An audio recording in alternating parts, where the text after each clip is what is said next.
श्री शत्रुघ्न जी गौतम। महोदय, आपने मुझे महामहिम राज्यपाल हरिभाऊ किशन राव जी बागड़े के अभिभाषण पे बोलने का अवसर दिया। मैं आपको हृदय से आभार व्यक्त करता हूं।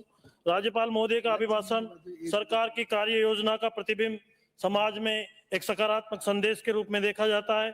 ये एक ऐसा अभिभाषण है जिसे सरकार आने वाले बजट में विकास उन्मुखी बजट को और विकसित राजस्थान 2047 का विजन इस अभिभाषण में लिया गया है। सर्वप्रथम मैं राजस्थान के यशस्वी मुख्यमंत्री भजनलाल शर्मा जी को धन्यवाद देता हूं कि इस अभिभाषण में समाज के सभी वर्गों को उल्लेखित किया गया है। किसी भी देश में सबसे बड़ी ताकत या किसी भी प्रदेश में सबसे बड़ी ताकत युवा होते हैं और युवा यदि सकारात्मक होते हैं तो उस प्रदेश की उस देश की अलग पहचान होती है। यही कारण है कि इस देश के युवाओं ने एक ऐसे व्यक्ति को 3 बार इस देश का प्रधानमंत्री बनके और जनता के बीच काम करने का मौका दिया गया है। पारदर्शिता और निष्पक्षता हमारी सरकार के लिए प्रतिबद्ध है। माननीय सभापति महोदय, आपके माध्यम से मैं निवेदन करना चाहता हूं कि शिक्षा के क्षेत्र की बात करें और शिक्षा के उसमें कल माननीय कोटा उत्तर से आने वाले सदस्य बड़ी बड़ी बातें कर रहे थे। वो कह रहे थे कि शिक्षा के क्षेत्र में शिक्षा से लेकर कॉलेज तक आरएसएस ने कब्जा कर लिया।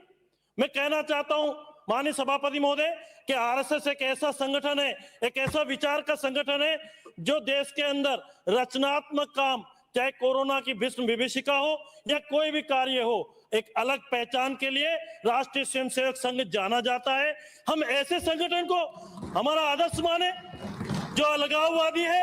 एक डॉक्टर दिल्ली के अंदर 9 नवंबर को आतंकवाद के रूप में बम विस्फोट करता है, क्या हम उस संगठन को हमारा आदर्श माने? मैं कोटा से आने वाले माननीय सदस्य कल कह रहे थे, बड़ी बड़ी विकास की बातें कर रहे थे कि हमने ऐसा किया। मैं तो ये कहना चाहता हूं, मैं पूछना चाहता हूं, माननीय धारीवाल साहब आज सदन में नहीं है, कि कोटा में घुसते ही जो पुलिया बनाई है, जो 7 फेरे खा के और कोटा में प्रवेश करते हैं, वो 7 फेरे वाली पुलिया किसके लिए बनाई? सीधे भी बन सकती थी। क्या सोच है आपका? क्या करना चाहते हो? मैं निश्चित रूप से आप 3 बार राजस्थान प्रदेश के, जब 98 में आप सरकार बनी तो आप नगरीय विकास मंत्री बने, जब 8 में सरकार बनी आप नगरीय विकास मंत्री बने, जब 18 में सरकार बनी तो आप नगरीय विकास मंत्री बने। मैं कहना चाहता हूं, मैं धन्यवाद भी दूंगा कि कोटा का नक्शा बदला है, लेकिन ऐसे नहीं लोन लेके घी पिया है और कोटा का नक्शा बदला है। कोटा की जनता ने आपको राजस्थान की विधानसभा में भेजा है, लेकिन आप राजस्थान का नक्शा बनाने का रोड मैप तैयार करते तो राजस्थान की जनता को लगता कि ये भी बोलना चाहिए था कि जब रिंग रोड के ऊपर चाकसू में 22 लाख रुपए बीघा की जमीन आपने एक्वायर करी और रिंग रोड पे 35,000 रुपए गज की जमीन आपके कार्यकर्ताओं को आवंटित कर दी गई। जब मैंने विधानसभा में क्वेश्चन लगाया तो पता चलता है कि वो फाइलें गायब हो गई। मैं सरकार से निवेदन करना चाहता हूं, मैं राजस्थान के मुख्यमंत्री जी से कहना चाहता हूं कि उन सब आवंटनों को निरस्त करिए। 10,000 करोड़ का घोटाला जेडीए के माध्यम से आपकी सरकार ने किया गया, सबसे बड़ा घोटाला है। माननीय सभापति महोदय, मैं आपके माध्यम से निवेदन करना चाहता हूं। माननीय सदस्य आपको मतलब 2 साल हो गए मगर नियम का आपको पालना नहीं है। इस सदन के और वक्ता के बीच में खड़े नहीं रहेंगे सदस्य। माननीय सभापति महोदय, शिक्षा के क्षेत्र की बात करें, आने वाले सभी सदस्यों ने अपनी अपनी बात कही। मैं बाहर नहीं जाऊंगा, मैं मेरे विधानसभा के क्षेत्र की बात करूंगा कि शिक्षा को नाती का बाड़ा किसने बनाया, शिक्षा के क्षेत्र में क्या आमूलचूल परिवर्तन किए। जब मैं 2000 में सरपंच बना तो मेरे गांव में 10वीं का स्कूल था। राजस्थान में यशस्वी वसुंधरा जी की सरकार थी, हम 10 बार आए और जब वसुंधरा जी ने हमको 10वीं से 12वीं की स्कूल की तो पूरे गांव के 3000 लोगों ने आके सरकार को और घनश्याम जी तिवारी और मुख्यमंत्री जी को स्वागत किया, अभिनंदन किया। जब 2013 में विधायक बनने का मौका मिला तो मेरे विधानसभा क्षेत्र में 51 ग्राम पंचायतें थी और 51 ग्राम पंचायतों में मात्र 19 सीनियर स्कूल थे। केकड़ी कस्बे में 2 सीनियर स्कूल थे, एक सीनियर स्कूल बॉयज, एक सीनियर स्कूल गर्ल्स। सरवार कस्बे में 2 स्कूल थे, एक सीनियर स्कूल बॉयज और एक गर्ल्स स्कूल। जब वसुंधरा जी ने 2015 के बजट में कहा कि हर ग्राम पंचायत में मेरे गांव में रहने वाली बेटी जो अंतिम छोर पे गांव में 10वीं पढ़ने के बाद 11वीं में जाती है माता पिता अलाउ नहीं करते और उसकी शादी कर देते, वो स्कूल नहीं जा पाती। राजस्थान की यशस्वी मुख्यमंत्री वसुंधरा जी ने 2015 के बजट में एक साथ 5,500 स्कूल खोलने का ये काम किया था, तो भारतीय जनता पार्टी की सरकार ने किया। माननीय सभापति महोदय, मेरे ग्राम विधानसभा में जब विधायक बना 19 स्कूल थे, और बाद में जब वसुंधरा जी की सरकार ने हर ग्राम पंचायत में स्कूल खोले तो 54 स्कूल थे।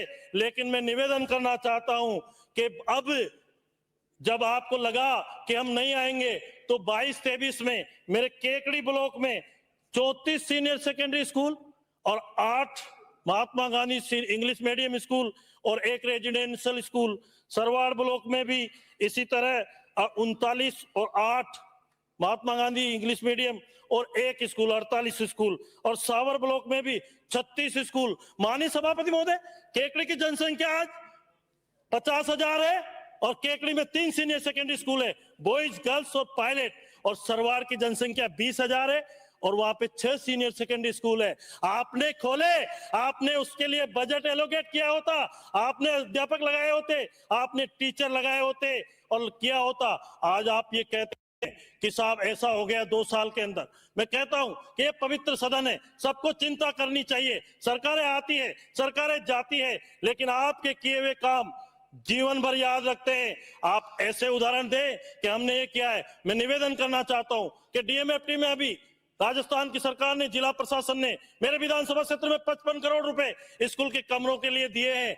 लेकिन जब समीक्षा कर रहा था, आज भी 220 स्कूल ऐसे हैं जहां पे कमरों की जरूरत है, जहां बच्चे बाहर बैठ के पढ़ते हैं। क्या ये 2 साल के अंदर हो गया? कौन जिम्मेदार है कि ये 2 साल के अंदर हो गया? आप आज सड़क की बात करें, माननीय सभापति महोदय, राजस्थान में बहुत बड़ा भ्रष्टाचार की कहानी मैं सुनाना चाहता हूं कि 2 साल के अंदर हमारी सरकार ने सड़कों में महत्वपूर्ण घोषणाएं की, 9 एक्सप्रेस हाईवे बनाने की बात कही। उनमें से एक ब्यावर भरतपुर और एक ब्यावर भरतपुर और किशनगढ़ कोटपुतली पे लैंड एक्विजिशन का काम शुरू हो गया और डीपीआर भी बन गई। लेकिन माननीय सभापति महोदय, मैं आपके माध्यम से कहना चाहता हूं, एक महत्वपूर्ण सड़क है, जो सड़क राजस्थान की एक हृदय स्थली है, केकड़ी से जयपुर से लेके भीलवाड़ा। ये सड़क 2008 के अंदर जब आपकी सरकार थी, इसका टेंडर निकला और टेंडर में 212 करोड़ रुपए की लागत इस सड़क की बनाई गई। उस सड़क के अंदर 212 करोड़ में एक एसपीएमएल ओम कोठारी ग्रुप, जिसके कंसल्टेंट आपकी सरकार के मुखिया के जो भी थे, उस सड़क का टेंडर हुआ और उस सड़क 2012 में स्वीकृत हुई 212 करोड़ रुपए की। सड़क को बनाना था 20 महीने में, सड़क बनी 40 महीने में।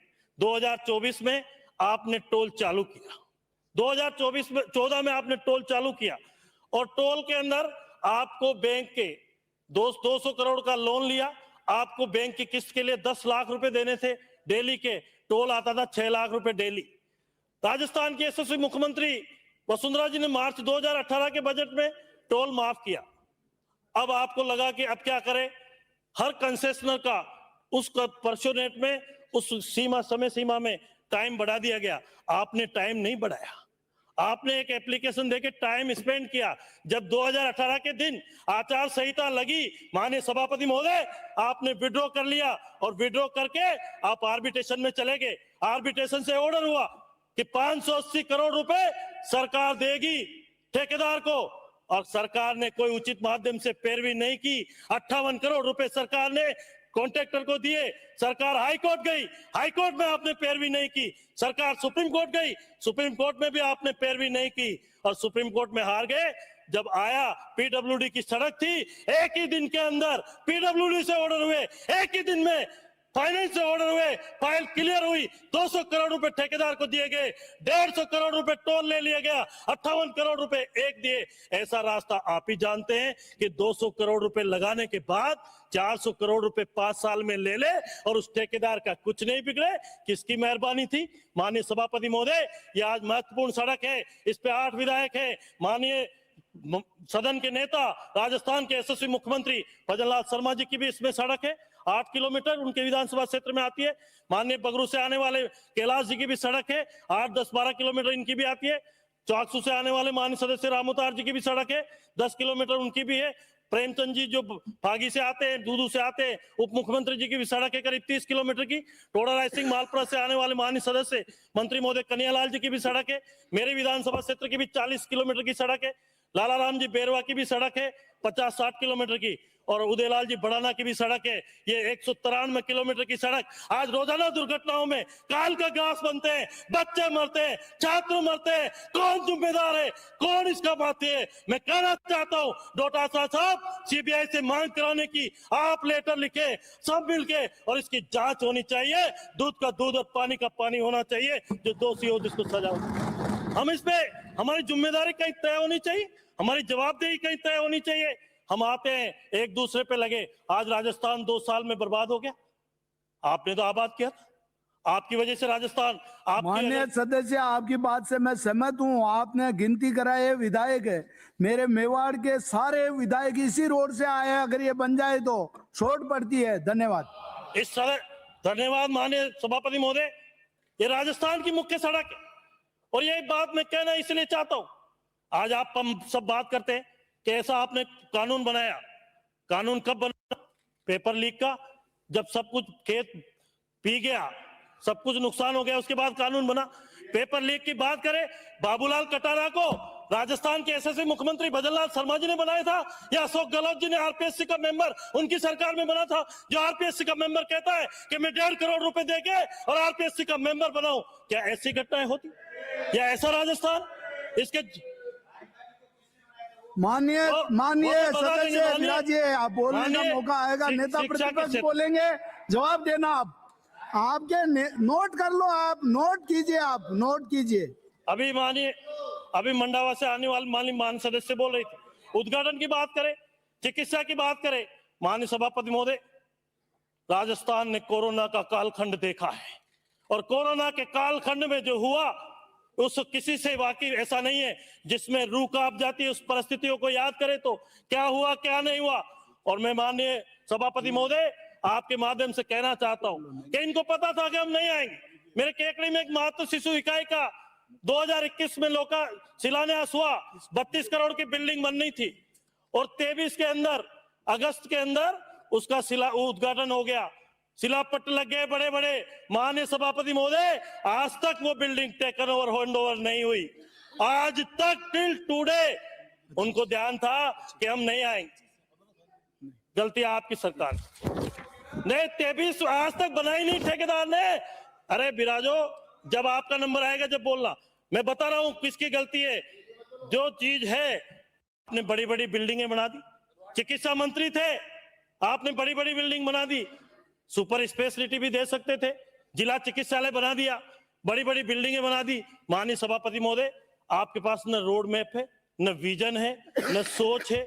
आज किसी भी क्षेत्र की बात करें, बीबीजी राम जी के लिए आपने बड़ा ये कहा कि नरेगा बंद हो गई, नरेगा ऐसा हो गया। मैं कहता हूं, नरेगा के अंदर एक ग्राम पंचायत में यदि 1000 की लेबर है तो कितना काम होता है, या आत्मचिंतन करवा ले, या अवलोकन करा ले। लेकिन राम के नाम से आपको चिढ़ है।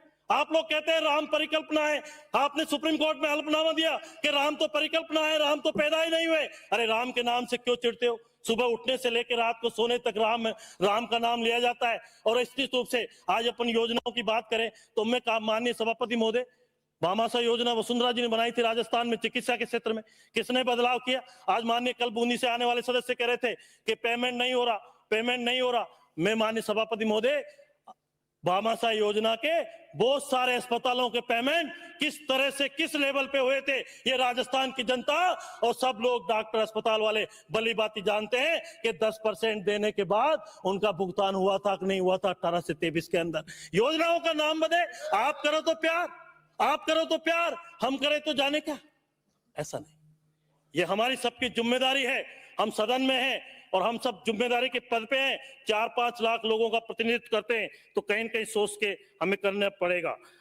आज आरपीएससी में, और जो आपने सबने कहा, मैं तो यही कहूंगा आपके माध्यम से सरकार को कि निश्चित रूप से क्या आपने जो कैलेंडर जारी किया है, 1 लाख से ज्यादा भर्तियां करिए, और आने वाले साल में 1,54,000 भर्तियों का जो कैलेंडर आपने जारी किया है, राजस्थान के अंदर आजादी के बाद पहला ऐसा मुख्यमंत्री होगा जिस मुख्यमंत्री जी ने ये कैलेंडर जारी करके और राजस्थान के युवाओं के हित में, राजस्थान के युवाओं के हित में चाहे आज खेल के माध्यम से बात करें कि खेल के अंदर कितने लोग टूर्नामेंटों में और इसके खेल के माध्यम से नौकरी करी। मैं राजस्थान की सरकार को और माननीय मदन दिलावर जी को धन्यवाद दूंगा कि मेरे केकड़ी में नेशनल टूर्नामेंट हुआ और नेशनल टूर्नामेंट खो खो का 14 वर्ष के छात्र छात्राओं का, और राजस्थान पूरे देश में छात्र और छात्राओं में प्रथम आया है। इसके लिए भी सरकार को बहुत बहुत धन्यवाद, बहुत बहुत बधाई।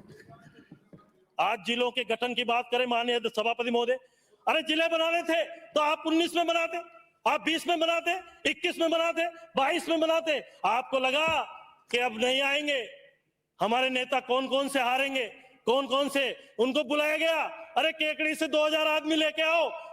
क्यों लेके आए? अरे जिले का गठन करना है तो जिले का गठन करना है। दूदू जो पंचायत से नगर परिषद, नगर परिषद से जिला, वो तो उनकी चली नहीं तो दूदू को प्रदेश बना देते। और माननीय सभापति महोदय, यदि इनके पूर्व मुख्यमंत्री, तत्कालीन मुख्यमंत्री जी को एक कहा जाता कि आप वापस रिपीट हो जाओगे, सरकार में आ जाओगे, 200 जिले बना दो, मैं कहता हूं 200 जिले ही बना देते। लेकिन जिले बनाने से आपने दूदू जिला बनाया, आपने मालपुरा के जिले की घोषणा की, आपने केकड़ी जिला बनाया, आपने शाहपुरा जिला बनाया। अरे कई मापदंड तो होते, और जिला बनाया था तो उसमें बजट एलोकेट करते, पहले बजट में 300 करोड़ रुपए देते कि हम जिला कलेक्ट्री बना रहे हैं, ये पुलिस लाइन बना रहे हैं, जिला परिषद बना रहे हैं। 1.5 साल तक लोग परेशान हुए। जिलों का मुख्यमंत्री क्यों बनाया आपने? अरे आप विराजो भाई दूधू से इतनी एलर्जी है। सम्मानीय है, माननीय सदस्य विराजिए। एक सेकंड डोटा साहब, एक सेकंड जवाब। कल आप बोले थे माननीय सदस्य, आप बोले किसी ने डिस्टर्ब किया। मैं आप बोलते किसी को नहीं टोकता, प्लीज हाथ जोड़ के निवेदन है कि आप नहीं टोक, आप अपनी बात नियम प्रक्रिया से बता रहा हूं मैं। वो तो उपस्थित दर्ज कराने के हो गए। आपने पंचायत पुनर्गठन किया, पंचायत पुनर्गठन में जिस तरह की रेवड़ी आपने बांटी, सांबर के अंदर 40 बोर्ड पे वार्ड बना दिया आपने। ग्राम पंचायतें 1000 की जनसंख्या पे ग्राम पंचायतें बना दी। मैं कह रहा हूं मेरे विधानसभा क्षेत्र में एक गांव है केबाड़िया, उसको दो पंचायत पार करके फिर पंचायत में जाना पड़ता है। मेरे विधानसभा क्षेत्र में एक बड़ला गांव है, जाटों का गांव है, लगा के ये वोट नहीं देंगे, 3 पंचायतें क्रॉस करके और वो गोयला पंचायत में जाते। हमारी सरकार में मुख्यमंत्री जी ने 2550 का जनसंख्या का नियम बनाया और राजस्थान के अंदर 85 से अधिक पंचायत समिति का गठन किया। 8 नई जिला परिषद, 9 जो जिले में बनी उनका गठन किया, 3000 से ज्यादा। मैं कहना चाहता हूं, मुझे दुख नहीं है, मेरे विधानसभा क्षेत्र में एक भी ग्राम पंचायत नहीं बनी, लेकिन पारदर्शिता से जो ग्राम पंचायतें बनाई है, राजस्थान के यशस्वी मुख्यमंत्री को मैं धन्यवाद देना चाहता हूं। एक भी नहीं बनी। आप लोगों ने बिगाड़ी ऐसी दी, लेकिन फिर भी हमें दुख नहीं है, माननीय सभापति महोदय। नहीं, मेरी चिंता मत करो आप। माननीय सदस्य, आप आसन को संबोधित कीजिए। माननीय सभापति महोदय, मेट्रो की बात करें, आपने मेट्रो बनाई और मेट्रो के लिए आपने जो रूट चुना, जयपुर की जनता अच्छी तरह जानती। माननीय सभापति महोदय, आज जयपुर की सबसे बड़ी आवश्यकता है हम सबको, एक सेकंड मानिए, आप सबको चिंतन। माननीय सभापति महोदय, एक माननीय सदस्य अपनी बात कह रहा है और बार बार डिस्टर्ब किया जा रहा है। इधर से बोले, हमने कोई डिस्टर्ब नहीं किया, और ये डिस्टर्ब करेंगे बाद में कोई नहीं बोल पाएगा। मैंने कह दिया माननीय मंत्री महोदय, मैंने इशारा कर दिया। ले रहे हैं ना माननीय सदस्य, आपने जो भी कहा, किसी ने कोई जवाब नहीं दिया आपको। राजस्थान के सीनियर हो आप, राजस्थान के, आपका भी नाम ले रहे हैं वो। राजस्थान के यशस्वी मुख्यमंत्री भजनलाल शर्मा जी की सोच है। अरे मैं सही हूं सर, आप ऐसे देखो, आप ही ऐसे महान हो जो प्रदेश अध्यक्ष भी रह लिए, अध्यक्ष के साथ मंत्री भी रह लिए, नहीं तो एक पद पे रहता है कांग्रेस में नेता। आप में तो बहुत गुण है, ये तो आपसे ज्यादा तो सीखना चाहिए। आप बहुत महान हो, आदर्श हो, राजस्थान आप सब इनके आदर्श हो, और भगवान करे अशोक जी से भी आगे निकल के आप जब भी मौका लगे आप मुख्यमंत्री बने। नहीं बने, आप बोलो। मैं माननीय सभापति महोदय, मेट्रो की बात करें कि राजस्थान में आपने मेट्रो का रूट क्या बनाया जो आवश्यकता। एक सेकेंड है भाई साहब, एक सेकेंड आप बोलो, एक सेकेंड मत बोलो। मेट्रो की बात करें क्या मेट्रो के अंदर आपने कौन सा रूट बनाया? और जब मेट्रो बनाया तो जीको के पैसे भी आपने मेट्रो में डाल दिए, जेडीए के पैसे भी मेट्रो में डाल दिए। वो तो मान लो बनवाएंगे, सदस्य बनवाएंगे, माननीय सदस्य, वो तो बनेंगे। मंदिर तो बनना चाहिए, मंदिर से आपको आप एलर्जी है। आसन को मंदिर से- संबोधित कीजिए। मंदिर से आपको एलर्जी है। आप तो आपकी विचारधारा ही मस्जिद की है। आप मस्जिद बनाओ, आप मस्जिद बनाओ मेरे फंड से। आपकी विचारधारा का मैं कुछ नहीं कर सकता। आपकी विचारधारा ही कैसी है? माननीय सभापति महोदय, आपकी विचारधारा का माननीय मैं कहना चाहता हूं, जब विधानसभा चालू हो और हमारे सदस्य बोले तो इनको हाजमे की गोली दे दी जाएगी। विराजिए बच नहीं पा रहा है। माननीय आप सभापति आसन को महोदय, संबोधित कीजिए आप तो। माननीय सभापति महोदय, आज बिजली की बात करें, आज बिजली की बात करें या जयपुर शहर की बात चल रही थी, मेट्रो की बात चल रही थी। आज हम सबको मिलके 200 सदस्य बैठे, मेरी बात से कोई सहमत हो? आज जयपुर की ट्रैफिक की व्यवस्था पे हमें चिंतन करना चाहिए कि जयपुर की ट्रैफिक व्यवस्था क्या हो रही है और जयपुर की ट्रैफिक व्यवस्था को किस तरह सुधार सकते हैं। आज आप एमएलए क्वार्टर से अगर सचिवालय जाते हैं तो 20 मिनट लगते हैं। कौन जिम्मेदार है? जयपुर में आपने कमिश्नरेट दिया तो उसमें किसी आईएएस अफसर को शामिल किया? आपने जयपुर को किस हालात में पहुंचा दिया? जब बारिश का मौसम था अभी और अत्यधिक बारिश हुई तो गाड़ियां 8-8 फीट की गाड़ियां पानी में डूब गई।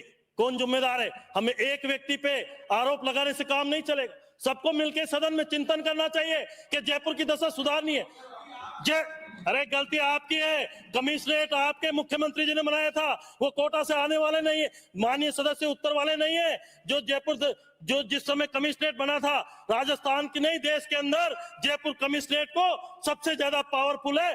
बम्बई के कमिश्नरेट से भी ज्यादा पावरफुल जयपुर का कमिश्नरेट है। ये अधिकार किसने दिए? आपकी सरकार ने दिए। अगर किसी आईएएस अधिकारी को उसने सम्मानित किया होता तो निश्चित रूप से हर आप माननीय सदस्य, आप आसन को संबोधित कीजिए। प्लीज विराजिए, प्लीज। आप इस पे सदस्य विराजिए। आपका नंबर आएगा, बोल देना। आपकी बारी आए तो बोलना। अरे अशोक गहलोत जी ने बनाए, जवाब दे देना आप। महाराज जी, आपकी बारी आए तो बोलना। बीच में क्यों बोल रहे हो? माननीय सभापति महोदय, ये क्या तरीका है? आपकी बारी आए तो बोलना, नहीं आया। फिर आपके रफीक भाई को नहीं बोलने देंगे हम। पाकिस्तान पे नहीं आया। राजनीति मुझे विरासत में नहीं मिली, राजनीति मुझे विरासत में नहीं मिली। सरपंच से चल के राजनीति में आया हूं और मैं कहना चाहता हूं, चर्चा करा लीजिए। माननीय गहलोत साहब और माननीय धारीवाल साहब गृह मंत्री थे जब कमिश्नरेट बनी है, नहीं तो मैं आप कहोगे जो मैं करूंगा। विराजे आप, माननीय सदस्य, माननीय उपनेता जी, पता ही नहीं है। उपनेता जी, चेक कर लेना, उपनेता जी, चेक आप उनको रोको, फिर बात में गड़बड़ होगी।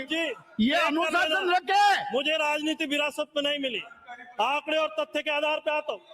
नहीं है आप लोग आपके रीता जी 25 मिनट बोले, किसी ने कोई रोका टोकी नहीं किया और आप बोल रहे हैं, आपको जवाब दे देना है। नेताजी को नेता प्रतिपक्ष बोले तब लिख के दे देना, सभापति वो महोदय, जवाब देने में सक्षम है। माननीय सदस्य बोलिए। गोपाल जी, माननीय सदस्य विराजिए। माननीय सभापति महोदय, विराजिए। रामचरित मानस में साफ लिखा हुआ है, जाके प्रभु दारुण दुख देई, वहां की मति पहले हर ले। तो इनकी बुद्धि तो चली, इनके पास है ही नहीं। मैं सभापति महोदय बिजली की बात करूं, राजस्थान बिजली बोर्ड हुआ करता था। का 5 कंपनियां किस सरकार में बनी और 5 कंपनियों के बाद घाटा क्या हुआ?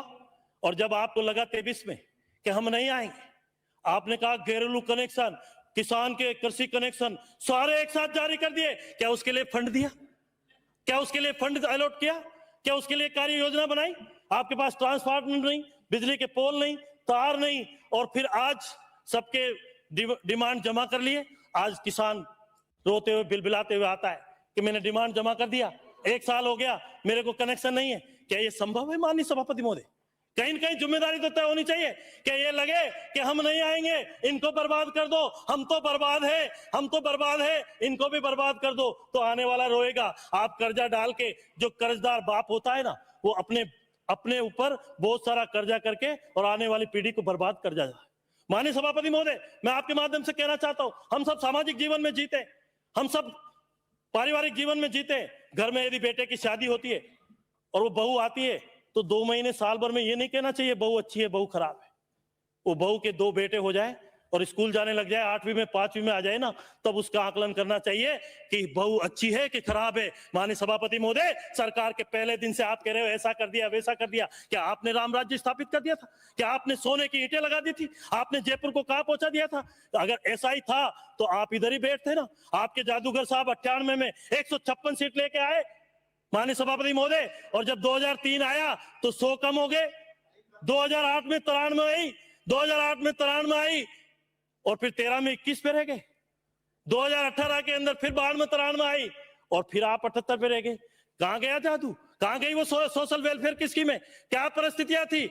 आप लोग आकलन करिए। 1998 के बाद आप 100 का आंकड़ा क्रॉस नहीं कर पाए। आज देश में आप आत्मचिंतन करिए कि लोकसभा में आप 100 का आंकड़ा क्रॉस नहीं कर पाए। आप आकलन करिए कि इतनी बड़ी राजनीतिक पार्टी थी, आपका क्या हर्ष हो गया?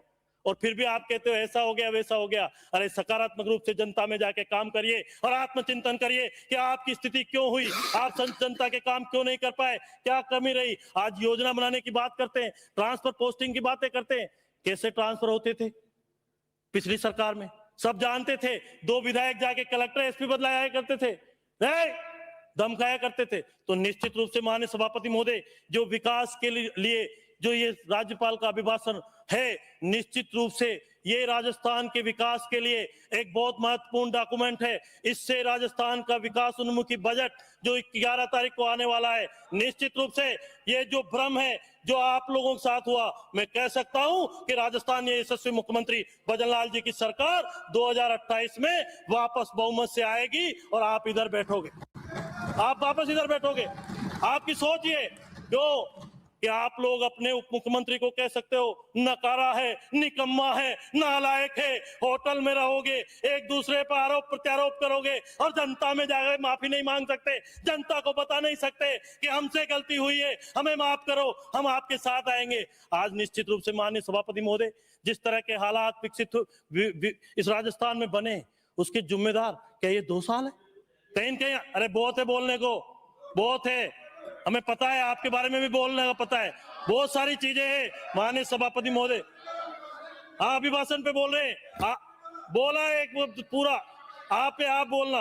माननीय सभापति महोदय, जो ये अभिभाषण है ये राजस्थान के विकसित राजस्थान के लिए एक महत्वपूर्ण दस्तावेज है और 11 तारीख को ऐतिहासिक बजट आने वाला है। और निश्चित रूप से मैं किस क्षेत्र की बात करूं, माननीय कोटा से आने वाले कह रहे थे कि वो बसें कहां गई, इलेक्ट्रिक बसें, पढ़ के आया करो। 500-300 बसों का रोडवेज ने टेंडर कर दिया, इलेक्ट्रिक बसों का 150 बसों का जेसीटीएल ने टेंडर कर दिया है और करीब 300 बसें प्रधानमंत्री, अरे हो गया, आपको पता ही नहीं है। राजस्थान के इतिहास में रोडवेज पहली बार प्रॉफिट में है और मैं मुख्यमंत्री जी को धन्यवाद दूंगा कि केकड़ी में उन्होंने डिपो बनाया है और 40-50 से ज्यादा शेड्यूल दिए। आप जानते हो नहीं, आप लोग, हम ऐसा नहीं कर सकते कि एक मंत्री, जिस मंत्री पे नकेल कसने के लिए पहले एससीडी से उसके 3 आदमी ट्रैप कराओ, फिर उसको डराओ, धमकाओ कि नहीं तेरे को ले लेंगे लपेट में, तू आ जाएगा, तू इधर नहीं, इस ग्रुप को छोड़ और उस ग्रुप को ज्वाइन कर। ये राजस्थान के यशस्वी मुख्यमंत्री की सोच नहीं है, भजनलाल जी की सोच है। सबका साथ, सबका विकास और विकास उन्मुखी राजस्थान बने। इसी शब्दों के साथ मैं मेरी बात समाप्त करता हूं। धन्यवाद। श्री रफीक खान जी। माननीय सभापति जी, 1 मिनट, मैं राजा खेड़ा से आने वाले विधायक को बड़ा बुद्धिजीवी मानता था, पर इनके तथ्य हमेशा गलत ही लाते। 2011 में पुलिस कमिश्नर जयपुर में बने थे, किसकी सरकार थी देख लेना पहले। और बीएस सोनी पहले पुलिस कमिश्नर थे, आंकड़े सही लाया करो आप। सभापति महोदय, एक सेकंड जवाब देने। आपको ये पता है पुलिस कमिश्नर एक्ट कब बना था? That was under the Home Minister was, सुनिए बात को, Home Minister was mister Gulab Chand Kataria और उनके साथ दूसरे एमएलए उस कमेटी के मेंबर थे। गुलाब चंद जी की रिकमेंडेशन पर यह कमिश्नरेट बना है। तथ्य नहीं पता हो तो आप तथ्य जान लीजिएगा, निकाल लीजिए। रफीक जी बोलिए, प्रोसीडिंग्स। रफीक जी का समय चालू। टक्कर मत लिया करो। सभापति महोदय,